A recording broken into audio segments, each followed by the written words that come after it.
Welcome to the Man Rules Podcast. If you're looking to live with more intention, build connection, and live a more authentic, meaningful life, you're in the right place. I'm your host, Dan Griffin. I don't know about you, but it seems to me that they keep changing the rules for us men without telling us. So each week, I just throw out the rule book and cover the tough topics about the real issues that men face. At the end of the day, I'm not here to tell you what kind of man you're supposed to be. I'm here to help you make your own rules and become the kind of man you want to be. So let's jump in.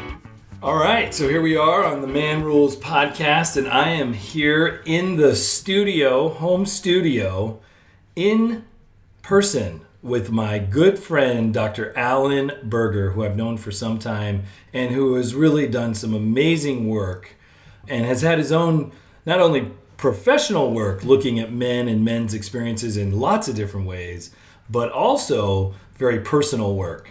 And so we'll be talking some about all of that today. So Alan, welcome. Well, thank you, Dan, and it's great to be on your show, a guest on this incredible show called The Man Rules. Thank you.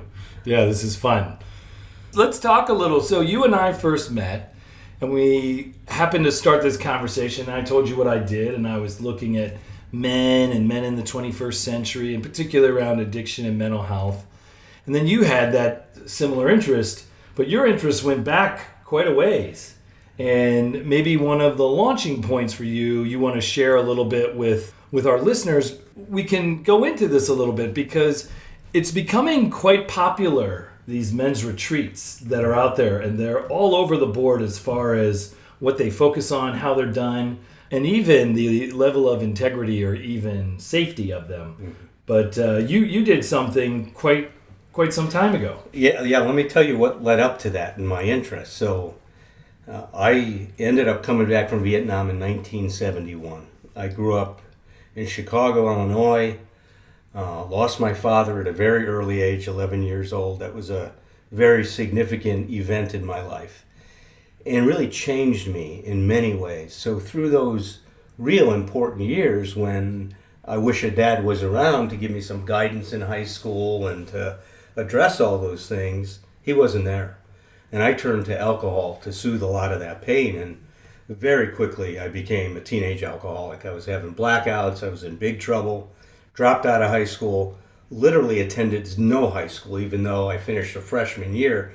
But I finished with all D's, and they were generous giving me D's. I mean, that was the bottom line. So I felt like I had to do something to make a change in my life, and this is pretty significant because I was looking for a way to do something to put my life together.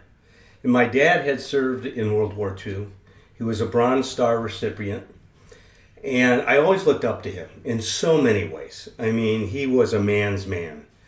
And so when I was in trouble, I thought, well, I need to go into the armed forces.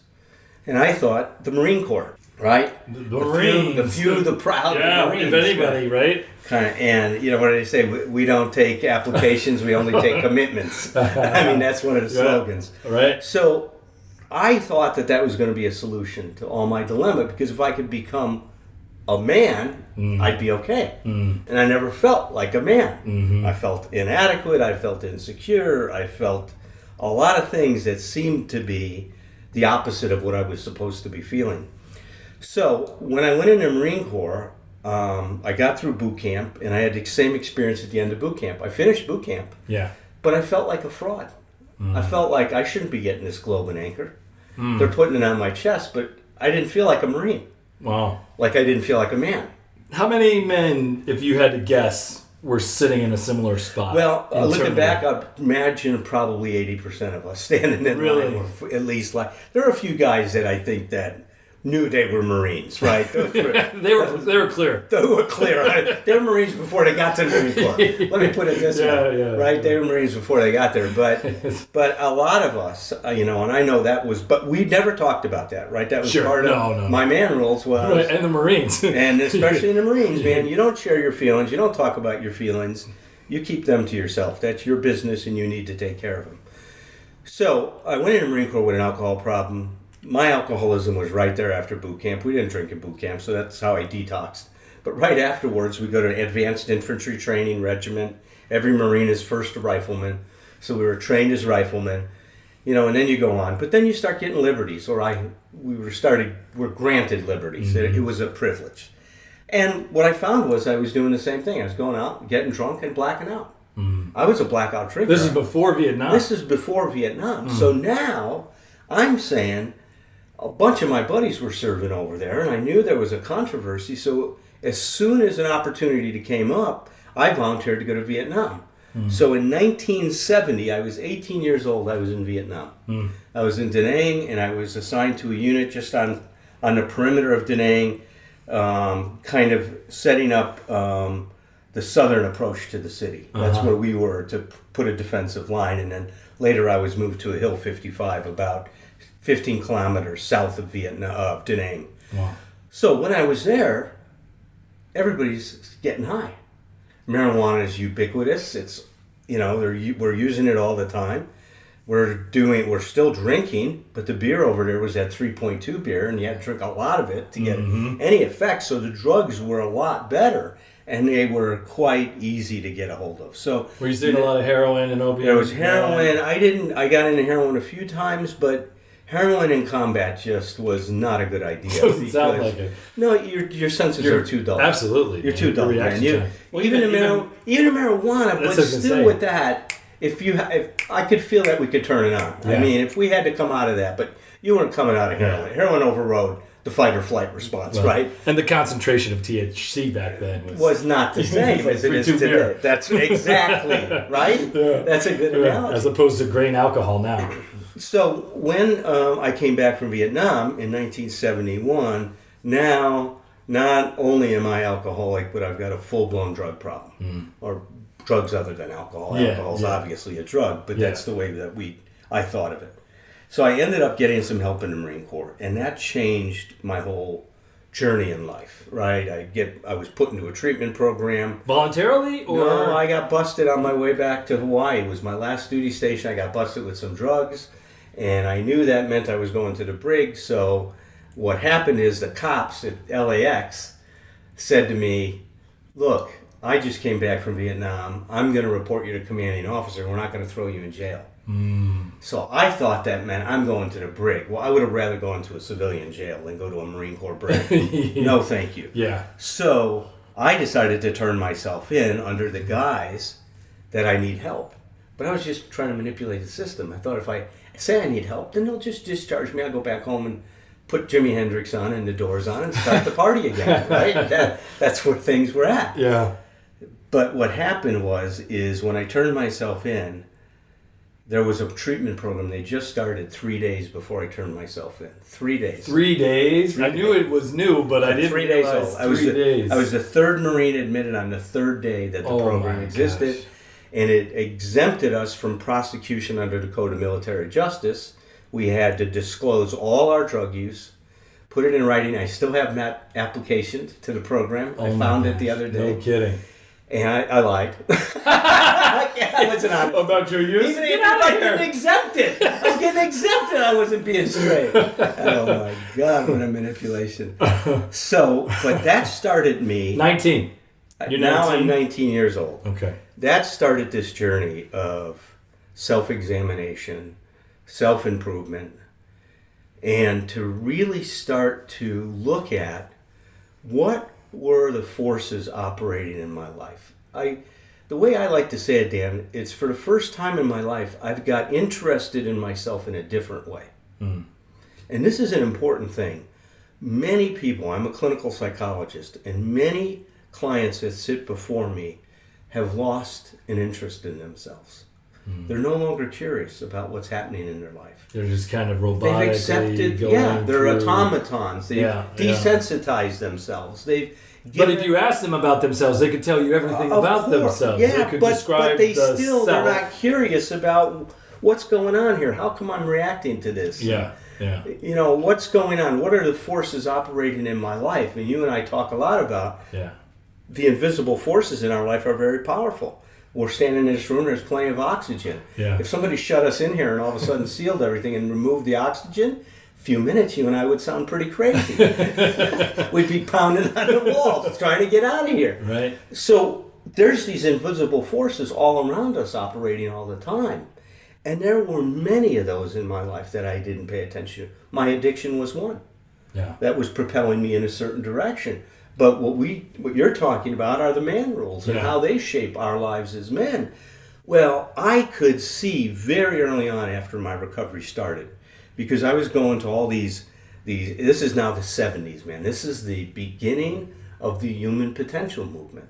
So there's all these workshops. and all that stuff. EST is out there, Earhart seminar training. There's these encounter groups. We're sitting on bean bags. We got batakas. We're confronting our shadow selves. Primal screaming. Primal scream. Nude marathon groups dropping acid. I didn't go to those because of my recovery. But, Carl Rogers, unconditional positive regard. Yeah. I mean, Fritz Perls, Gestalt therapy. And was that all out here in California? This was in California, but it was happening in New York, and it was happening in several other key places.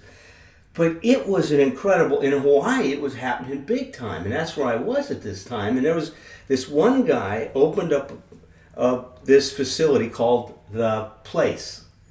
And he took an old Victorian home, gutted it, and created group therapy rooms and individual counseling rooms. And it was free to the community to go there. And my sponsor at the time, Tom, was trained as a facilitator. So we'd go and we'd have these groups and we're confronting each other. And I mean, we were right in the middle of this. This is before you're in training to be a psychologist, before you're in school. I've become a counselor. Okay. So now they hired me on. I had 90 days sober.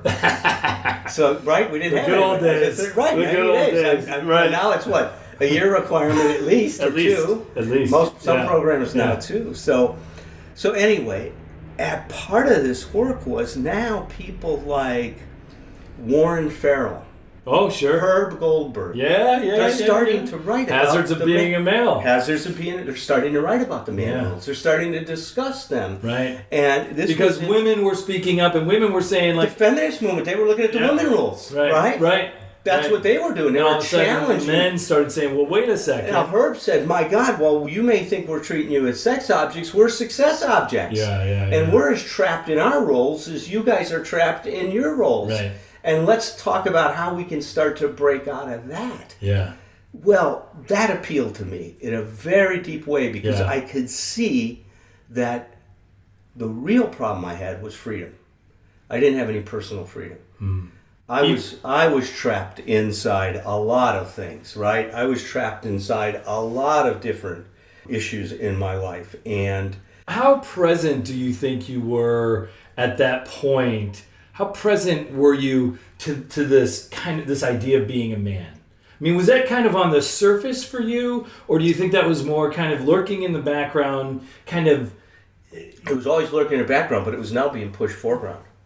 So I remember I was at Cal State Long Beach working on my degree in psychology, and Warren Farrell came to speak to us. Oh, wow. And it was so people who Warren Farrell is, because he's the author that well known. God, he's the author of so many books about men to disposable sex. Yeah, and very controversial. Very controversial. But really pushed the discussion into the foreground at that time. But really challenging women to basically say, hey, men are suffering, men are not just oppressors, this isn't just about patriarchy. It's not a one-sided coin. Is what he was saying, is that we got to look at the other side, and he was very good in articulating how the man rules trapped us in our own ways in terms of being. And look, now at this time, I'm now sober at the time the feminist movement is really gaining strength and momentum. So there's a part of me ashamed I'm a man for being in Vietnam, because now all the women are talking about the male corrupt use of power, right? Right. That and there was a whole societal turn on the Vietnam veterans returning, right? Big time. I didn't tell anybody I was a Vietnam vet for over 20 years. Are you kidding me? No, I kept it a secret. I was ashamed of it. Oh. Well, but that was the mentality. I remember even growing up. I mean, there was not it was not that long ago where there was this really strong shift that you could be against the war, but not against the warriors. Yeah. Otherwise, it was like one and the same. And so, wow, 20 years. Yeah. So it took a long time to work through that. But that started to me, or that really stimulated me and excited me and got me interested in how were the man rules affecting my life. Yeah. How did they shape me? Yeah. And I could see that I was way out of balance in a number of different areas. Like what? Well, at that point, denying my masculinity because I was trying to emphasize my feminine side. Yeah. Yeah. And because feeling that there was something wrong with you as a man, that you had to apologize for being a soldier, being a warrior, soldier, yeah. that you had to go to the other extreme. Other side. Now I'm sensitive. I'm working on myself. Yeah, I've learned to cry. I have no anger. I've learned to cry. Yeah. You know, it's like, wow, I was so excited that I could cry. Right. But so it was that whole movement away from the very rigid rules that I saw my dad have from growing up, you know, in the time he did, born in the 30s and 40s and 50s and all of that stuff, you know, there were some real rigid ideas at that point in time. There really wasn't even an idea that, I mean, it was just, this is what men and fathers did, this is what women and mothers did. Pretty tight boxes for a lot of people. Very tight boxes. And so that began my journey. So all through my recovery, I've been very interested in, you know, going to workshops and participating in different things that would be addressing these issues. Up in the Redwood, there's a men's program up there. They had a yearly conference I used to go to. I went to a big conference down in Austin, Texas, or Dallas, Texas was at, with a bunch of leaders in the men's movement. Went and heard Robert Bly and James Hillman and Michael Meade speak. And Robert This is Bly's. all like for listeners who might not be familiar. There's kind of been like, just like there's been certain waves of feminism, there's really been certain waves of the men's movement, and I'm probably third wave. You're third generation, third wave in the field, you know, right? Herb Goldberg, first wave. Robert Bly, Michael Meade, James second Hillman. wave. Second wave, I would call that group. There's a fellow so you were with some pretty amazing leaders. It was incredible stuff, and we were really confronting a lot of things. And so that second wave petered out. Yeah. That really didn't catch. Neither did the first wave. It has its moments. You have a great saying about why. Yeah, well, it was Robert Bly mentioned this. Okay. He said what happened for us and why we couldn't sustain the movement is because when you put a group of men together, they're not angry. They're sad. Yeah. Because we start to now talk about our losses, we talk about our pain, we talk about our trauma, we talk about our abuse, and we fall into a deep, deep sorrow. And you can't mobilize men that are crying. I love men. You just cannot. I love that. I mean, you can't. But women were oppressed, so they're angry. They're pissed. Mobilized. Let's march. What about you guys? Give me the Kleenex. I mean, I'm not going. Sit in a circle and give me my guitar. That's right.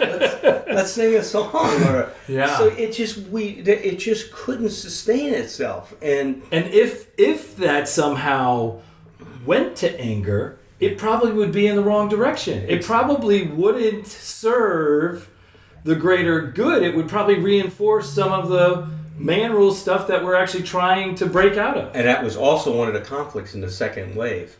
Some people were saying we're going way too much back into the rigidity of the old rules, and let's stay open to possibilities. And there was a schism between the leadership, and that also was part of what fell apart in terms of that whole movement. Interesting. Because it's how do we find it? And once again, we didn't know how to deal with our differences. Men didn't. Yeah, right. What do they do? Yeah. You know, pick up their ball and go home. Or let's fight. Yeah. Right? Let's one or two options. Yeah. I'll walk away or I'll fight. I don't know how to hold still and work this out and figure it out. Share the power. Yeah, share the power. Find a mutually, satisfactory solution. That kind of stuff was not available. So I've always had an interest, but that now, after that second wave started to dissipate, the energy started to dissipate, I just continued on my path in my recovery until I came across Father Richard Rohr. And so I would call him part of that third wave too. Third or second? Probably third, because interesting. This was about, it might be a right in... Kind of a bridge. I would say maybe a bridge, because what he was doing was what a lot of other places happened, like the Mankind Project. Yeah. Now they were taking men and putting them through initiation rites. Yeah. And the whole message behind that is that we don't know what it means to be a man. Yeah. That we don't have any clear rite of passage in our culture, in Western civilization, to help us go from boys to men. Right. And so a rite of passage, and that's what an initiation rite is. An initiation rite helps you make a transition from one state to a new state of being. Yeah. And so Richard was now taking a very, very spiritually steeped approach to this initiation movement. Because Richard Rohr is also a Franciscan priest and an incredibly spiritual man. Yeah. I mean, I've met him, and his brand of spirituality to me makes me want to be a Catholic. I'm not a Catholic, but I'm not attracted to who he is as a person. He really exudes, I think, the greatest part.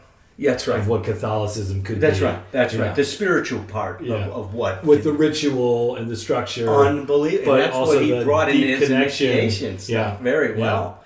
So a friend of mine, Herb Kagan, introduced me to him, and the first time I heard him was giving a talk in Malibu out here in California on men and spirituality. Mm. And I was blown away by the talk. Mm. And what he said in the talk, and it's a great talk, and I give a version of it myself, but what he says is that early on in life, men are all about this ascension. They're building their empires. They're on the hero's journey. Yeah. Right? Yeah.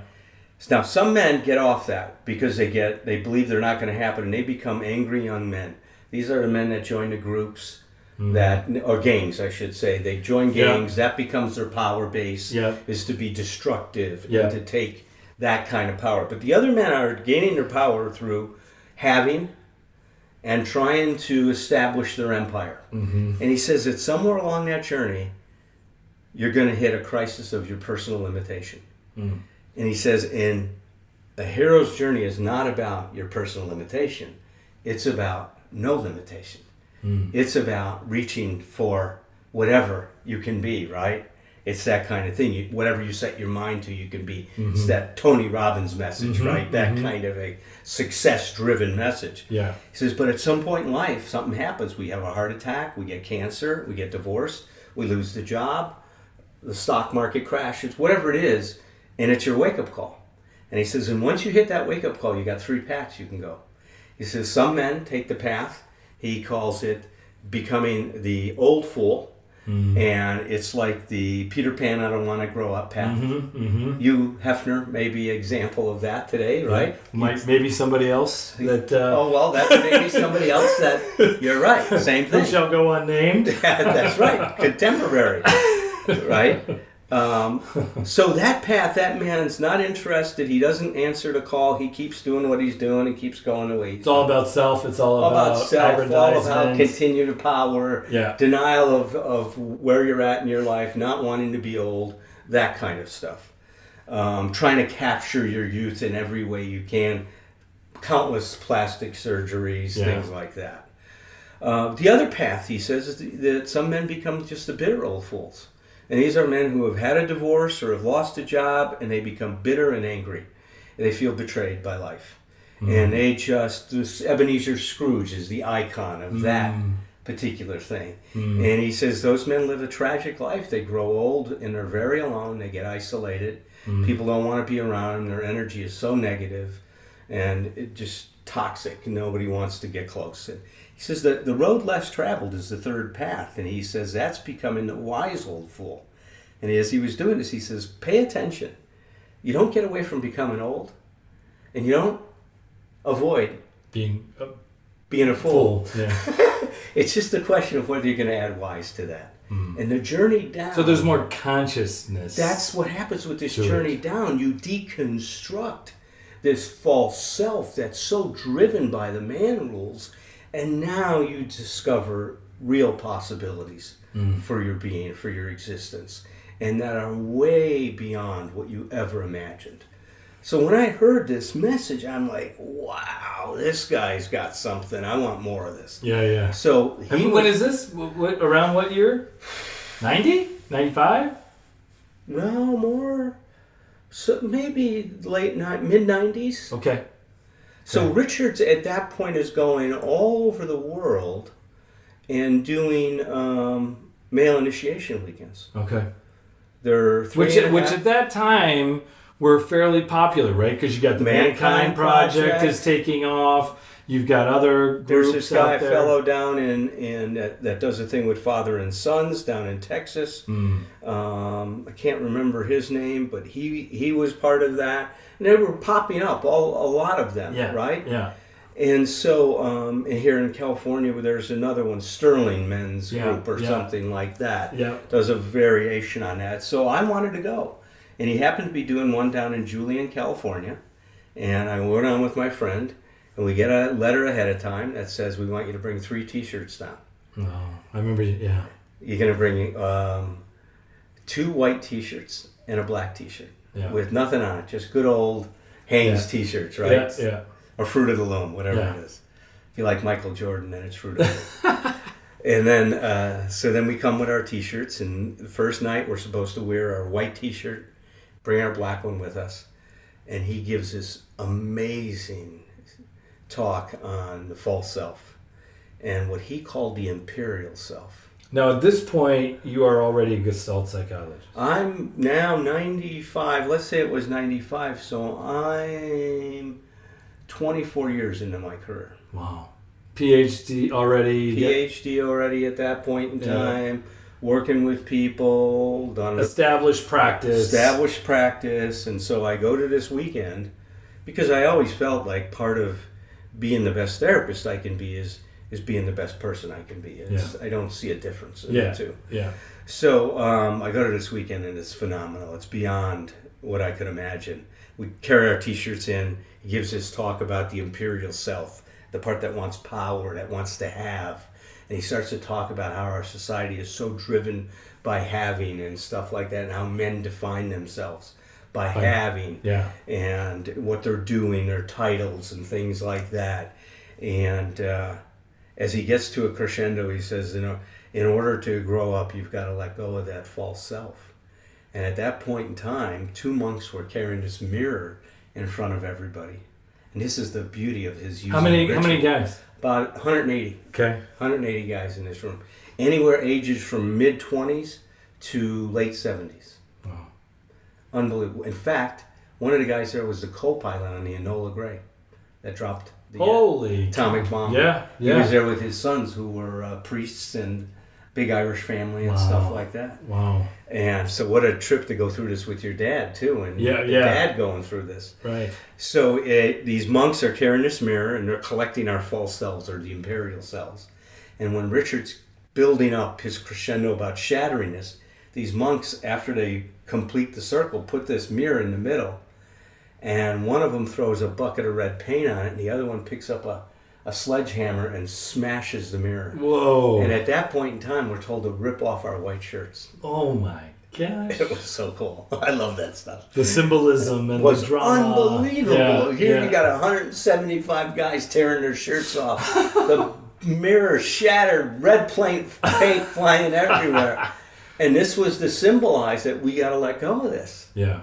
And then we all stood bare-chested, and they came by and they signed us with mercurochrome with the cross.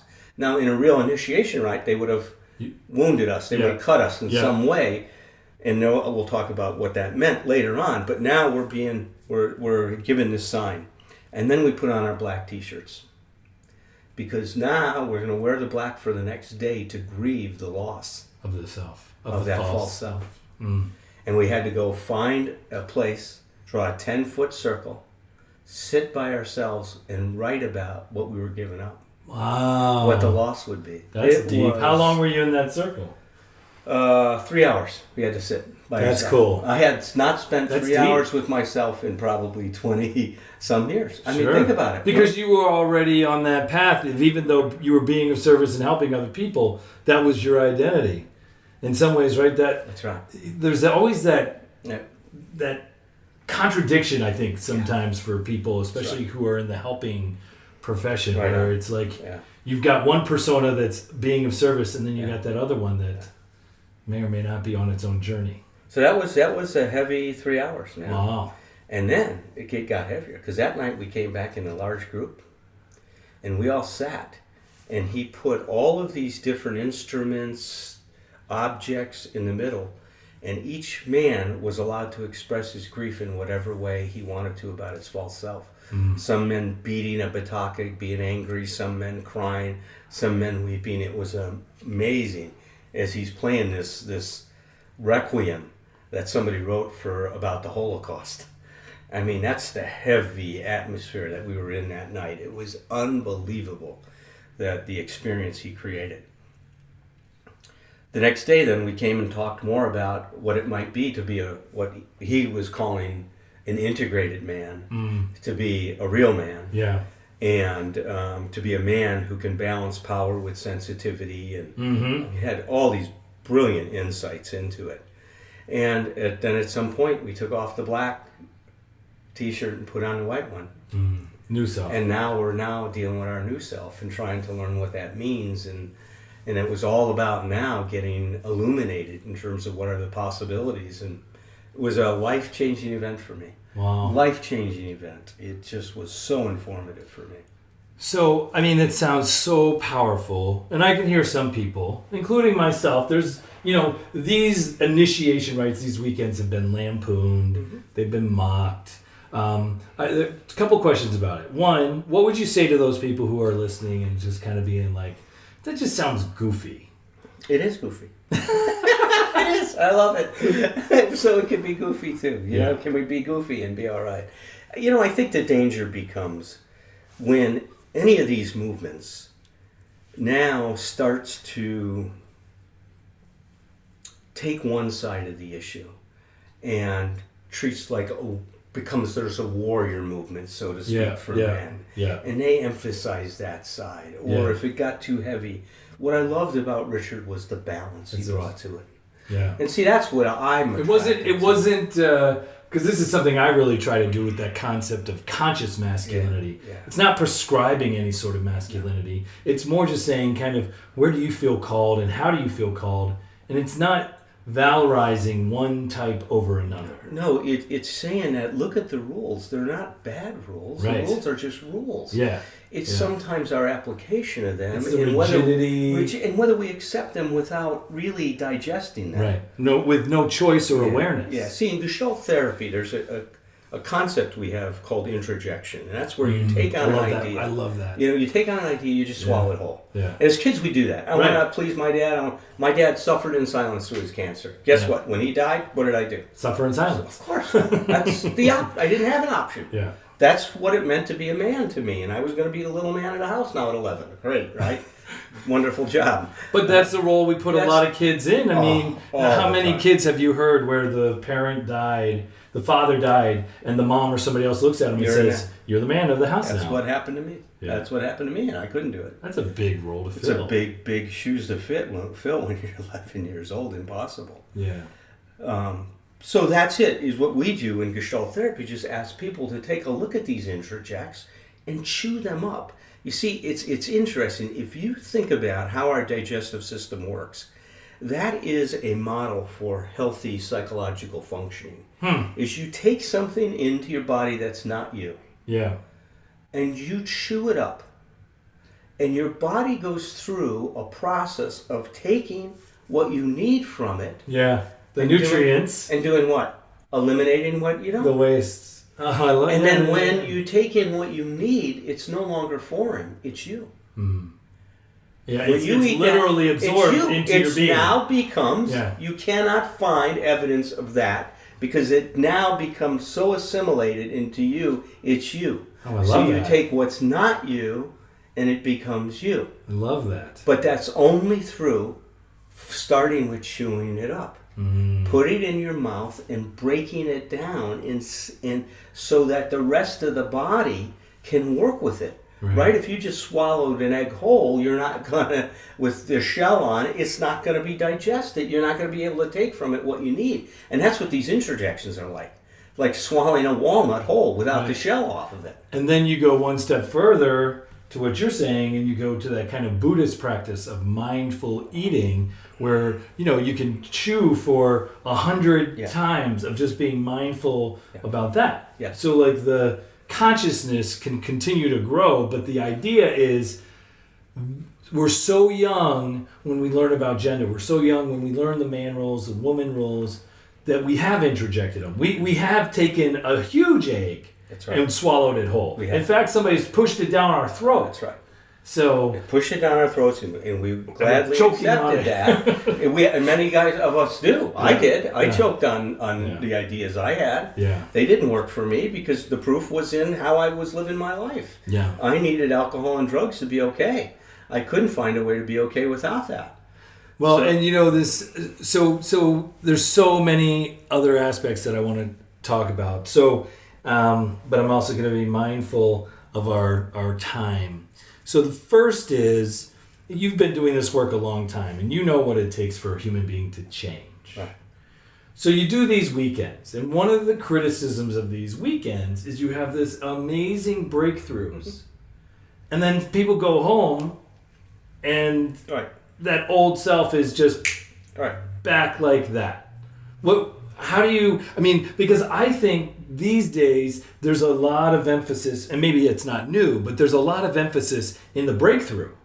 And the breakthroughs are great. And you kind of get this vision of what's possible.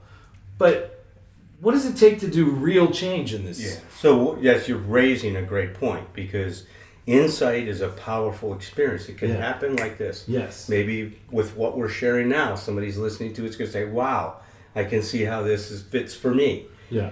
But to take that awareness you have and now use it as a springboard to change behavior means integration.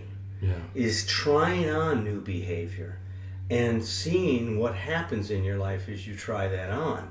So what happens is a lot of these weekends, they create a very powerful experience that creates a whole new awareness.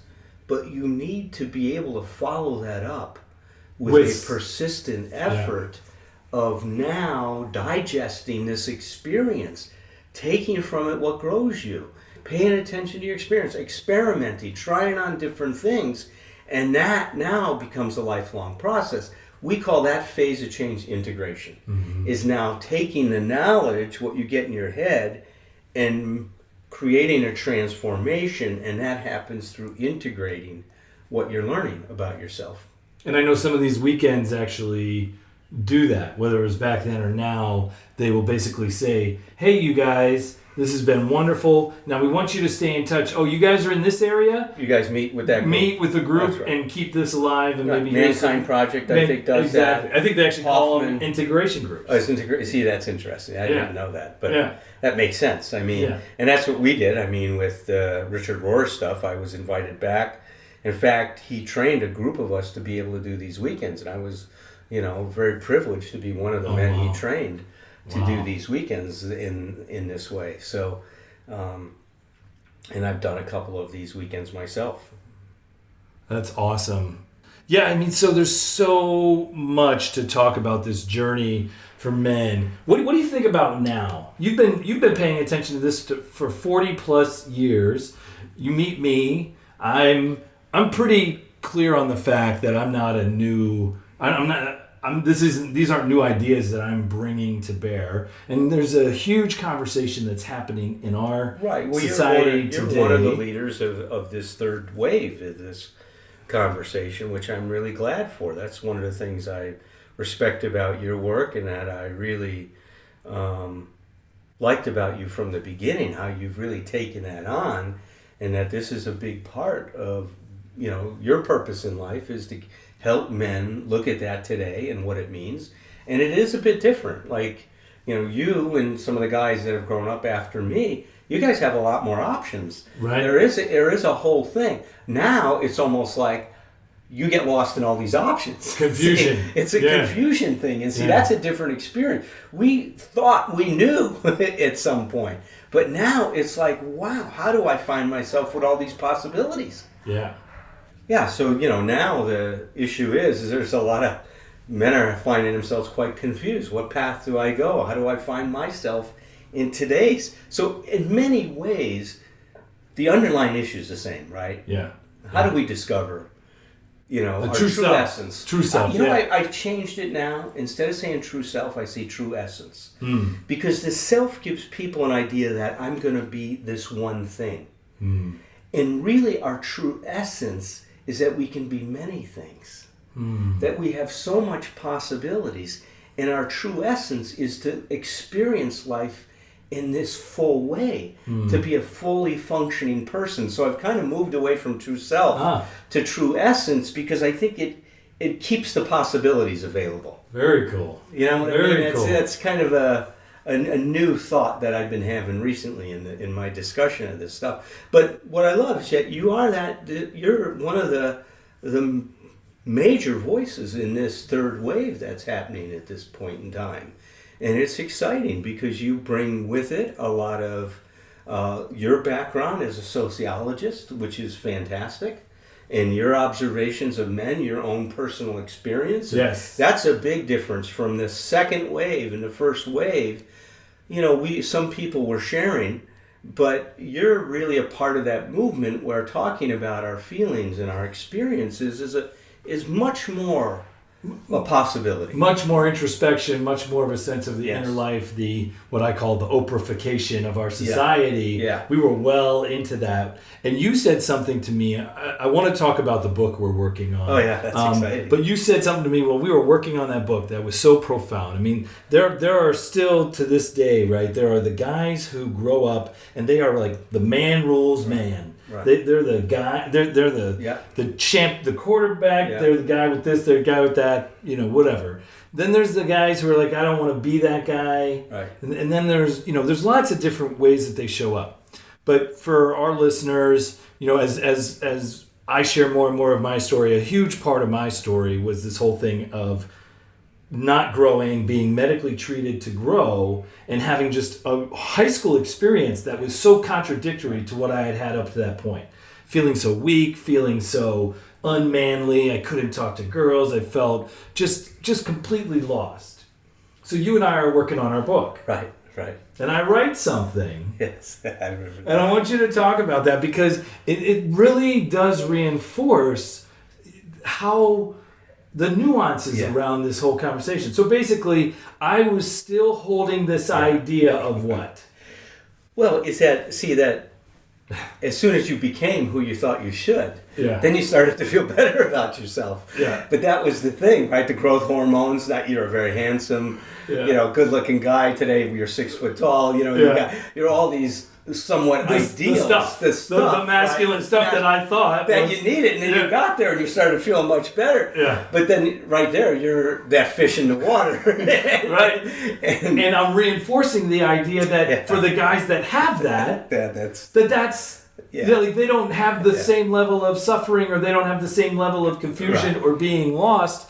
And so what you said to me, which was so powerful, was, Dan, it sounds like you think like, had you not had that experience in high school, you would have gone a totally different direction, or been okay. Would have been okay. Like somehow, if you had been a quarterback, had the prom king and the girl and all that stuff, you would have been right. And you go, of course that's what I thought. Right, that's right. That blew me away.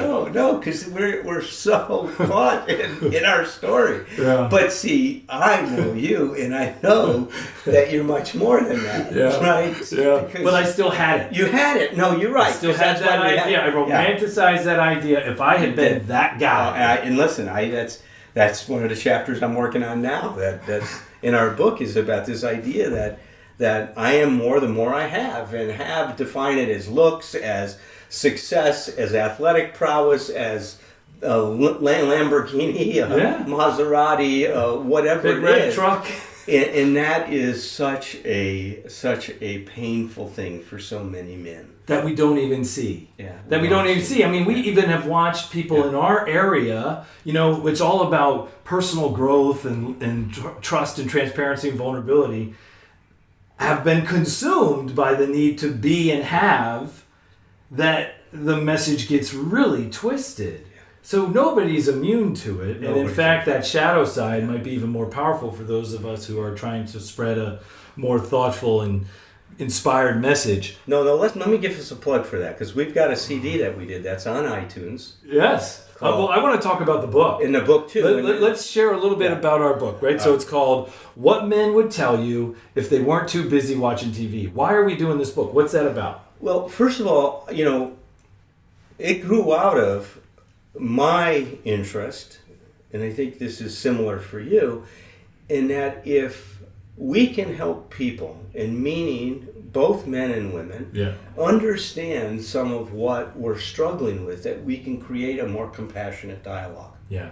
See, one of the biggest things that causes so much trouble in a relationship is people taking things personally. Yeah. And so if I'm acting like a jerk and my wife takes it personally, she's going to be really hurt by that and acting like, if I loved her, I'd behave differently. Yeah. Well, if she can understand that I'm caught in that rule, and meaning not to tolerate that. Yeah, right. To encourage me to change it. We're not saying...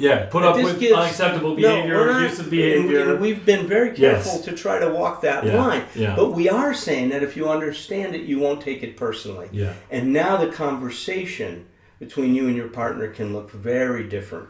It can be, I love you, and I think you're trapped in something, and you might not see it. And can we talk about it? See, that's a different energy than... What's wrong with you? Right. Why are you treating me? So what we're really trying to do with this book is we're trying to bring a new level of compassion and understanding of that inner lives of men. And so we're actually writing this book for women.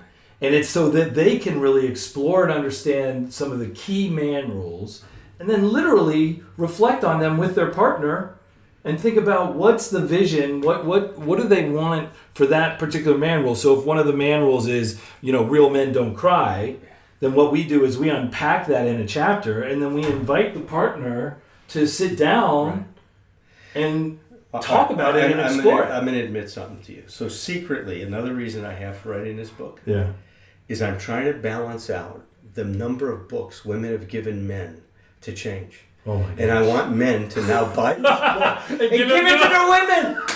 But I never told you that until right now. You heard it first here on the Man Rule Podcast. Oh my God. All right. Well, but also check out our CD. It's on iTunes too, and we have a lot of fun on it, just like we do on this podcast. We sure do. And so, please check it out. What Men Would Tell You If They Weren't Too Busy Watching TV. So what I like to do is I really like to end my podcast with what I call practical and tactical. 3 key steps that people can take to really begin to maybe take some practice or some of these ideas that we've talked about today and bring them into their lives. So if you would, think about that and share with our listeners 3 key things. All right. So what's really interesting is we're doing this podcast. You've got a beautiful little girl. I've got a beautiful little girl. And they've joined us. Yep. And so... Grace is under the desk and Maddie's running out the door. So the beautiful thing about this podcast is that, you know what? Life happens. And so you've got a beautiful girl. I've got a beautiful girl. They've joined us here. And I think that's one of the differences too, right? I mean, like in the past, it used to be so separate. Men were still defined by their jobs. Yeah. And I mean, I know for me, I wouldn't necessarily be really great about having them in here with us. Right. But, this is really a wonderful part of the journey. So let's go back to those 3 steps. Right. What would you say to our listeners to really kind of help them move some practical steps? This is an example of it right now. Have some flexibility. This is us plugging it right in. Funny how that works. Yeah, the universe just gave us the opportunity to talk about that, is inviting them in and enjoying their wonderful energy as they play on the kit trash cans. So that's part of it, is being flexible, right? We want people to experiment with being flexible is one of the things. Awareness is another important thing. Pay attention to yourself, and especially ask yourself what you don't want to be aware of about yourself, okay? Ask yourself what you don't want to be aware of. Because there's a lot of growth that can go to us looking at those things that we don't want to look at, right? So that's one part. So they're playing the drums. And now they think that's an invitation to play loud. More drums. Okay.